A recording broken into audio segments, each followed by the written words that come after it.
Assalamualaikum warahmatullahi wabarakatuh. Yang terhormat, selaku dosen pengampu mata kuliah menulis ilmiah, Bapak Irwan Siagian, MPD.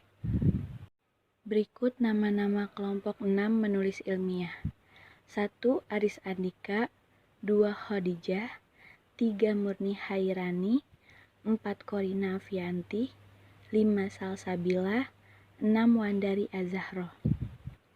Kami akan membahas materi tentang penyusunan latar belakang proposal.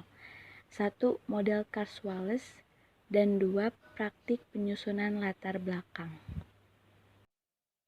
Oke, di sini saya akan menjelaskan tentang model Cars-Wallace. Menurut Wallace pada tahun 1990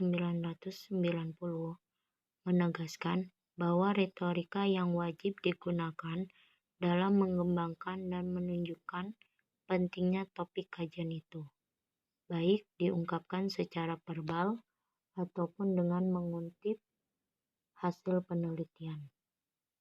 Model Cars untuk bagian pendahuluan terdiri dari 3 tahapan atau move, yaitu unit, makna yang selaras dengan tujuan-tujuan penulisan. Jadi, model Cars itu membantu kita untuk mudah menyusun pendahuluan, lebih mudah dan lebih dipahami. Baik, Assalamualaikum warahmatullahi wabarakatuh. Saya Aris Andika akan melanjutkan pembahasan teman saya mengenai teori Cars-Wallace secara spesifik. Jadi, dalam teori Cars-Wallace juga perlu adanya beberapa implementasi dalam karya ilmiah yang dibuat. Di antaranya, pertama ialah pentingnya pola retorika dalam karya ilmiah, yaitu kemampuan seni dalam berbahasa. Iya baik, jadi dalam karya ilmiah ini ternyata juga kita perlu menggunakan beberapa ragam tulisan, dan itu memang harus baku dan dibenarkan. Misal menggunakan ragam tulisan eksplorasi atau pemaparan, yaitu untuk bertujuan menjelajah tempat, masalah sejelas-jelasnya agar pembaca seolah-olah ikut merasakan apa itu yang terlibat. Iya, kemudian juga ada ragam tulisan eksplanasi juga, di mana kalau kita menggunakan karya ilmiah di media massa, ini juga perlu adanya penelitian atau riset. Jadi ragam tulisan di media massa dapat disebut juga dengan bahasa jurnalistik. Seperti itu. Lalu kedua adalah perlu adanya fitur linguistik sebagai sarana komunikasi yang baik. Jadi, kalau kita berbicara mengenai fitur linguistik, kita tidak akan pernah jauh dengan yang namanya fungsi bahasa Indonesia pastinya. Jadi, fitur linguistik itu adalah fungsi kebahasaan agar mempermudah kita dalam berbahasa.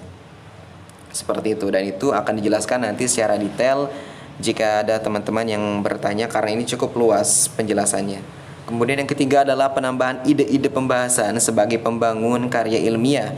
Jadi ide yang kita tuangkan itu adalah ide-ide yang membangun karya ilmiah itu menjadi sebuah karya yang benar-benar real, logika, dan juga di dalam nalar ya, tidak di luar nalar. Jadi memang penambahan ide-ide seperti gagasan ini sangat cocok sekali menggunakan teori Cars-Wallace, khususnya para mahasiswa yang memang teori ini memang masih tergolong baru, namun dipastikan sangat efektif dan efisien. Dan terakhir adalah ditulis secara logis, ilmiah, dan dapat dikaji. Jadi memang tidak mengada-ngada, tidak ada unsur campur tangan orang juga, dilakukan dengan sendiri, dengan objektif dan berdasarkan observasi juga. Misal yang kita gunakan adalah karya ilmiah mengenai penelitian, yaitu memang menggunakan riset juga seperti yang pernah atau saya bahas tadi di poin nomor 2. Kemudian juga ilmiah, ya pasti yang kita bahas misalnya adalah karya ilmiah, pasti juga ilmiah, ada ilmunya. Dan juga pastinya nantinya dapat dikaji. Ketika sudah dapat dikaji, insya Allah itu adalah sesuatu yang benar-benar real juga dan sudah siap 100% untuk diuji keabsahannya, apakah itu benar, validkah atau tidak. Seperti itu. Sekian dari saya, kurang lebihnya mohon maaf. Wabillahi taufiq hidayah. Wassalamualaikum warahmatullahi wabarakatuh. Wallace tahun 1990 merancang langkah-langkah penyusunan retorika pendahuluan artikel yang dikelompokkan dalam 3 move dan 11 step. Model CARS, Create a Research Space,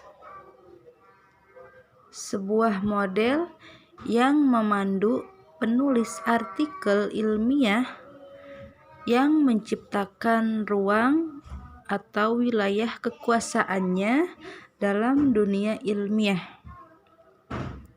2. Praktik penyusunan latar belakang proposal. CARS model. CARS sama dengan singkatan dari Create a Research Space. CARS model terdapat 3 move dan 11 step. Berikut move 1, Establishing a Territory. Terdapat 3 step. Step 1, Claiming Centrality. Step 2, Making Topic Generalization. Step 3, Reviewing Items of Previous Research. Move 2, Establishing a Niche. Terdapat 4 step. Step 1A, Counterclaiming. Step 1B, Indicating a Gap.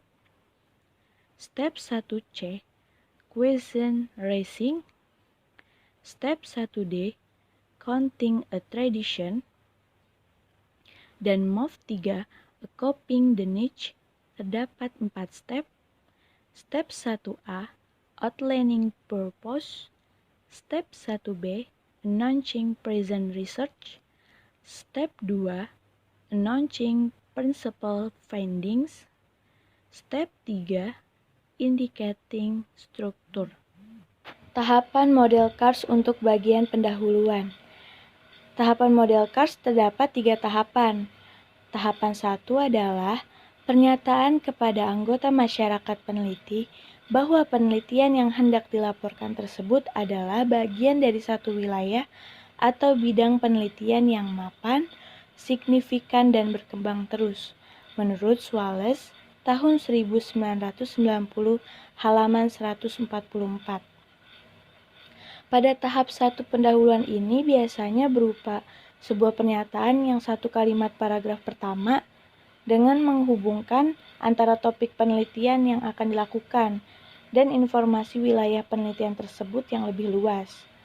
Langkah ini dapat ditandai dengan kosakata yang menyatakan minat penelitian, pentingnya topik penelitian, dan masalah-masalah penelitian yang menarik ataupun sejumlah penelitian yang telah dilakukan di bidang tersebut.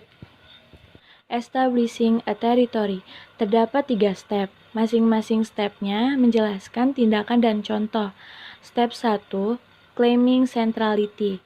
Tindakannya menjelaskan masalah penelitian dan memberikan bukti untuk mendukung mengapa topik ini penting untuk dipelajari.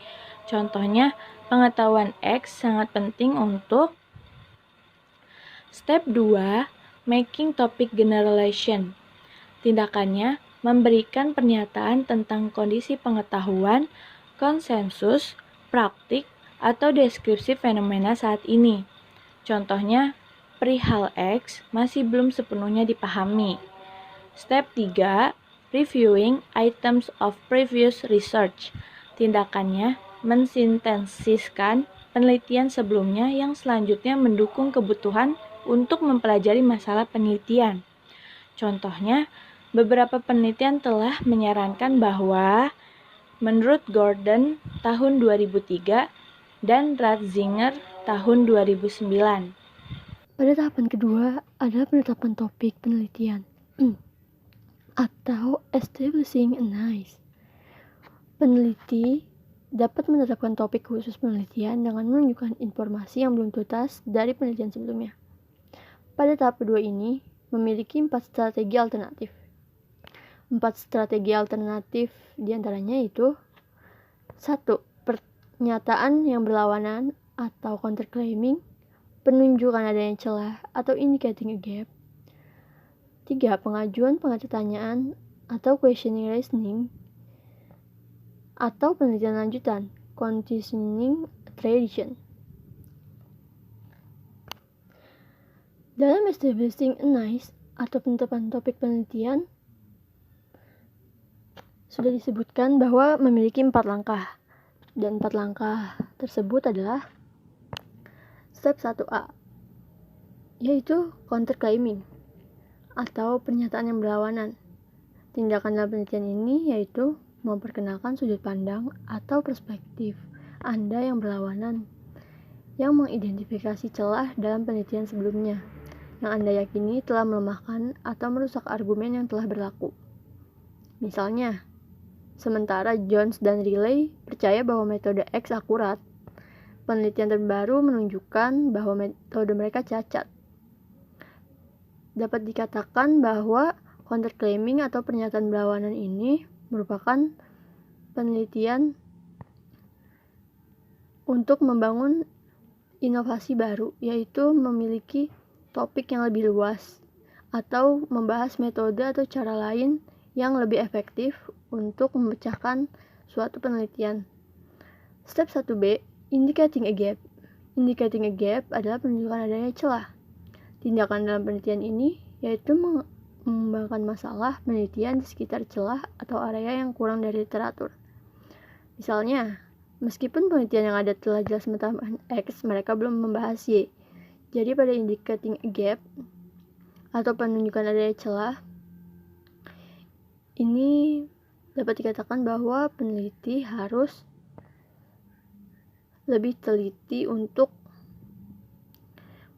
menetapkan metode atau cara penelitian. Dan step 1C yaitu questioning reasoning atau pengajuan pertanyaan. Tindakannya mirip dengan identifikasi kesenjangan dan merupakan penyajian pertanyaan kunci tentang konsekuensi kesenjangan dalam penelitian sebelumnya yang akan dibahas dalam penelitian Anda. Misalnya, sementara Jones dan Morgan telah menetapkan X, temuan ini menimbulkan sejumlah pertanyaan meliputi dapat dikatakan bahwa step 1C atau questioning reasoning, pengajuan pertanyaan, yaitu penelitian yang dilakukan untuk mencari jawaban dari penelitian yang sebelumnya dan belum terjawab dari penelitian sebelumnya. Step 1D yaitu continuing a tradition atau penelitian lanjutan. Tindakan dalam penelitian ini mengembangkan penelitian sebelumnya untuk memperluas atau memperjelas masalah pada penelitian Anda. Misalnya, studi sebelumnya tampaknya menyarankan X untuk memverifikasi temuan ini. Penelitian lebih lanjut sangat diperlukan. Jadi pada step 1D, continuing a tradition atau penelitian lanjutan, peneliti dapat menuliskan dalam kolom saran bahwa penelitian yang mereka teliti belum menghasilkan X dan penelitian lanjut sangat diperlukan untuk menyempurnakan penelitiannya. Baik, selanjutnya saya Salsabila akan menjelaskan materi atau tahapan ketiga, yaitu pemaparan topik atau occupying the niche, yaitu penelitian beralih dari penetapan topik menuju pemaparan yang memberi pengesahan tentang artikel yang dilaporkan. Tahapan ini terdiri dari 3 langkah. Yang pertama atau langkah pertama yaitu pernyataan tujuan penelitian, yaitu outlining purpose atau juga disebut langkah ketiga 1A, dan penyampaian penelitian yang dilakukan atau juga disebut dengan announcing present research atau langkah 3 1B, dan pernyataan tentang manfaat temuan atau juga disebut dengan announcing principal findings atau langkah ketiga tahap 2, dan pernyataan tentang struktur artikel penelitian atau disebut juga dengan indicating the structure of the research article atau langkah ketiga 1/3. Selanjutnya ada occupying the niche. Yang pertama ada step 1A atau juga outlining purpose, dengan tindakan menjelaskan dengan jelas tujuan studi Anda, yaitu menjelaskan maksud dan tujuan yang Anda lakukan dalam sebuah penelitian. Contohnya seperti penelitian ini mencoba mengklasifikasi. Yang kedua ada step 1B atau announcing present research, dengan tindakan menjelaskan tujuan studi Anda terkait hal apa yang akan dilakukan atau dicapai dalam penelitian. Contohnya seperti artikel ini menjelaskan 3 penelitian terpisah yang dilakukan antara Maret 2008 sampai Januari 2009. Yang ketiga ada step 2 atau juga disebut dengan announcing principal findings, dengan tindakan menyajikan ringkasan umum singkat dari temuan-temuan utama yang ditulis. Contohnya seperti hasil penelitian menyarankan. Yang terakhir ada step 3, yaitu indicating struktur, dengan tindakan menyatakan bagaimana selebihnya artikel Anda disusun. Contohnya seperti makalah ini disusun sebagai berikut. Kesimpulan dari model Thirst-Wallace yaitu model charge untuk bagian pendahuluan terdiri dari 3 tahapan atau move, yaitu unit makna yang selaras dengan tujuan-tujuan penulisan itu menurut McKinley pada tahun 1984 dalam Wallace tahun 1990-an. Model charge membantu kita lebih mudah menyusun pendahuluan artikel yang mengalir dengan lancar dan lebih mudah dipahami. Perhatikan warna angka karena mengilustrasikan step yang berbeda dan baca tulis pada gambar dengan cermat karena detail tertentu. Penting untuk dicatat bahwa tidak semua step harus diaplikasikan dalam pendahuluan. Demikian juga Anda harus memilih poin mana di antara step-step yang ada untuk disertakan dalam pendahuluan penulisan dalam pendahuluan. Pendahuluan berisi dari 4 bagian yang perlu diingat. Yang pertama, latar belakang, kedua, rumus masalah, ketiga, tujuan, keempat, manfaat penelitian. Demikian hasil kesimpulan dari materi model charge ini. Terima kasih. Terima kasih. Sekian presentasi dari kelompok kami. Kurang lebihnya mohon maaf. Wabillahi taufiq wal hidayah. Wassalamualaikum warahmatullahi wabarakatuh.